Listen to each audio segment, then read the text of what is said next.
The new me is beauty. Yeah, you know, people used to say, no, Norman's okay, but if you followed what he said, everything would be usable, but it would be ugly. Well, I didn't have that in mind, so this is neat. Thank you for setting up my display. I mean, it's just wonderful. And I haven't the slightest idea what it does or what it's good for, but I want it. And that's my new life. My new life is trying to understand what beauty is about, and pretty, and emotions. And the new me is all about making things kind of neat and fun. And so this is a Philippe Stark juicer produced by Alessi. And it's just neat, it's fun. It's so much fun I have it in my house, but I have it in the entryway. I don't use it to make juice. In fact, I bought the gold-plated special edition, and it comes with a little slip of paper that says, don't use this juicer to make juice. The acidic, well, the acid will ruin the gold plating. So actually, I took a carton of orange juice and I poured it in the glass to take this picture. But beneath it is a wonderful knife. It's a global cutting knife made in Japan. And it's just, first of all, look at the shape. It's just wonderful to look at. Second of all, it's really beautifully balanced. It holds, it feels well. And third of all, it's so sharp, it just cuts. It's a delight to use. And so it's got everything, right? It's beautiful, and it's functional.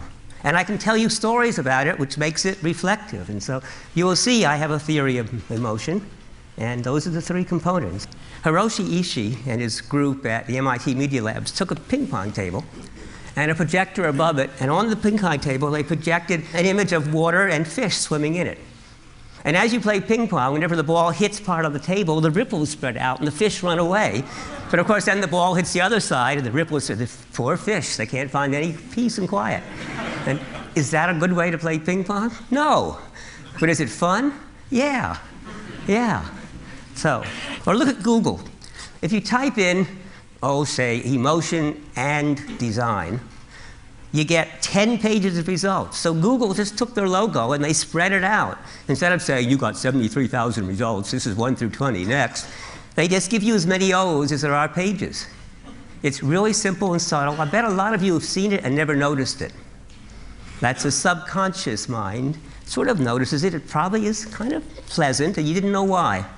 And it's just clever. And of course, what's especially good is you type design and emotion, the first response out of those 10 pages is my website. Now, the weird thing is Google lies. Because if I type design and emotion, it says, you don't need the and, we do it anyway. So, okay, so I typed design emotion, and my website wasn't first again. It was third. Oh, well, different story. There was this wonderful review in the New York Times about the Mini Cooper automobile. It said, you know, this is a car that has lots of faults. Buy it anyway. It's so much fun to drive. And if you look at the inside of the car, I mean, I loved it. I wanted to see. I rented it. So this is me taking a picture while my son is driving. And the inside of the car, the whole design is fun. It's round. It's neat. The controls work wonderfully. So that's my new life. It's all about fun. I really have the feeling that pleasant things work better. And that never made any sense to me until I finally figured out, look, I'm going to put a plank on the ground. So imagine I have a plank about 2 feet wide and 30 feet long, and I'm going to walk on it. And you see I can walk on it without looking, and I can go back and forth, and I can jump up and down, no problem. Now I'm going to put the plank 300 feet in the air, and I'm not going to go near it, thank you. Intense fear paralyzes you. It actually affects the way the brain works. So Paul Sappho, before he gave his talk, said that he didn't really have it down until just a few days or even hours before the talk, and that anxiety was really helpful in causing him to focus. And that's what fear and anxiety does. It causes you to be what's called depth-first processing, to focus, not to be distracted, and I couldn't force myself across that. Now, some people can, circus workers, steel workers, but it really changes the way you think. And then a psychologist, Alice Eisen, did this wonderful experiment. She brought students in to solve problems. So she'd bring people into the room, and there'd be a string hanging down here, and a string hanging down here, and it was an empty room, except there'd be a table with a bunch of crap on it, some papers and scissors and stuff. And she'd bring them in, and she'd say, this is an IQ test, and it determines how well you do in life. Would you tie those two strings together? So they'd take one string, and they'd pull it over here, and they couldn't reach the other string. Still can't reach it. And basically, none of them could solve it. You bring in a second group of people, and you say, oh, before we start, I got this box of candy, and I don't eat candy. Would you like the box of candy? And it turns out they liked it, and it made them happy. Not very happy, but a little bit of happy. And guess what? They solved the problem. And it turns out that when you're anxious, you squirt neurotransmitters in the brain, which focuses you, makes you depth first. And when you're happy, what we call positive valence, you squirt dopamine into the prefrontal lobes, which makes you a breadth-first problem solver. You're more susceptible to interruption. You do out-of-the-box thinking. That's what, in fact, brainstorming is about, right? With brainstorming, we make you happy, we play games, and we say no criticism, and you get all these weird, neat ideas. But in fact, if that's how you always were, you'd never get any work done, because you'd be working along and say, oh, I got a new way of doing it. So to get work done, you got to set a deadline, right? And you got to be anxious. So the brain works differently, and if you're happy, things work better because you're more creative. You get a little problem, you say, yeah, I'll figure it out. No big deal. There's something I call the visceral level of processing, and there'll be visceral design, and it's biology. And we have co-adapted through biology to like bright colors. That's especially good that mammals and primates like fruits and bright plants because you eat the fruit and you thereby spread the seed. There's an amazing amount of stuff that's built into the brain. We dislike bitter tastes. We dislike loud sounds. We dislike hot temperatures, cold temperatures. We dislike scolding voices. We dislike frowning faces. We like symmetrical faces, et cetera, et cetera. So that's the visceral level. And in design, you can express visceral in lots of ways, like the choice of type fonts and the red for hot, exciting. Or the 1963 Jaguar. It's actually a crummy car. It falls apart all the time, but the owners love it, and it's beautiful. It's in the Museum of Modern Art. A water bottle. You buy it because of the bottle, not because of the water. And when people are finished, they don't throw it away. They keep it for, it's like the old wine bottles. You use it for decoration. Or you maybe fill it with water again, which proves it's not the water. It's all about the visceral experience. The middle level of processing is the behavioral level. And that's actually where most of our stuff gets done. Visceral is subconscious. You're unaware of it. Behavioral is subconscious. You're unaware of it. Almost everything we do is subconscious. I'm walking around the stage. I am not attending to the control of my legs. I'm doing a lot. Most of my talk is subconscious. It's been rehearsed and thought about a lot. Most of what we do is subconscious. Automatic behavior, skilled behavior is subconscious, controlled by the behavioral side. And behavioral design is all about feeling in control, which includes usability and understanding, but also the feel and heft. That's why the global knives are so neat. They're so nicely balanced, so sharp. You really feel you're in control of the cutting. Or just driving a high-performance sports car over a demanding curve, but again, feeling that you are in complete control of the environment. Or the sensual feeling. This is a Kohler shower, a waterfall shower, and actually all those knobs beneath are also shower heads that will squirt you all around, and you can stay in that shower for hours. And not waste water, by the way. It recirculates the same dirty water.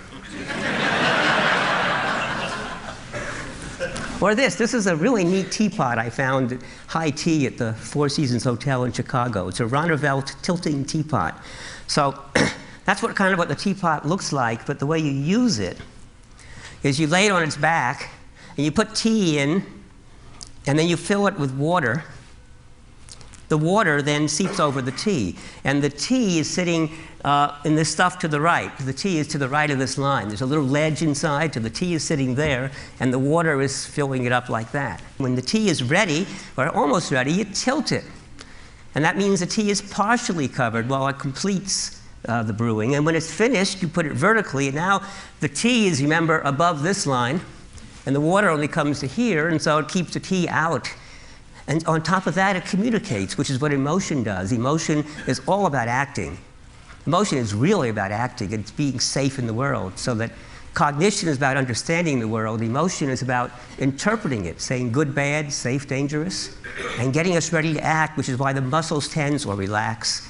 And so that's why we can tell the emotion of somebody else, because their muscles are acting subconsciously, except that we've evolved to make the facial muscles really rich with emotion. Well, this has emotions, if you like, because it signals the waiter that, hey, I'm finished, see? That it's upright. And so the waiter can come by and say, would you like more water? It's kind of neat. What a wonderful design.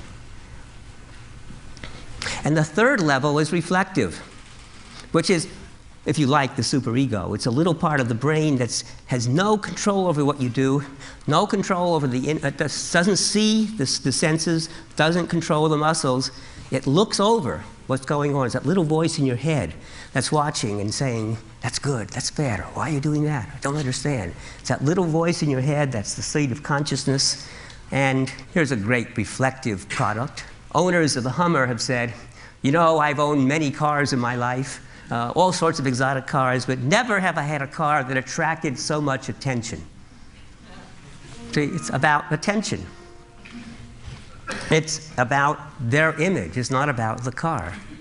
But even if you want a more positive model, this is the GM car, and the reason you might buy it now is because you care about the environment, and you'll buy it to protect the environment, even though the first few cars are going to be really expensive and not very well, not perfected. But that's reflective design as well. Or an expensive watch, so that you can impress people who say, oh, gee, I didn't know you had that watch. As opposed to this one, which is a pure behavioral watch, which probably keeps better time than the $13,000 watch I just showed you. But it's ugly. This is a clear Don Norman watch. And what's neat is sometimes you pit one emotion against the other, the visceral fear of falling against the reflective statement saying, it's okay, it's safe. It's safe. And at the amusement park, we're rusty and falling apart, you'd never go on the ride. So it's pitting one against the other. The other neat thing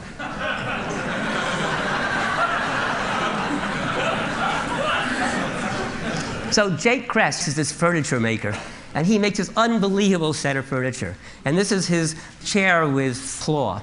And the poor little ball chair, it's lost its ball, and it's trying to get it back before anybody notices. And what's so neat about it is how you accept that story. And that's what's nice about emotion. So that's the new me. I'm only saying positive things from now on.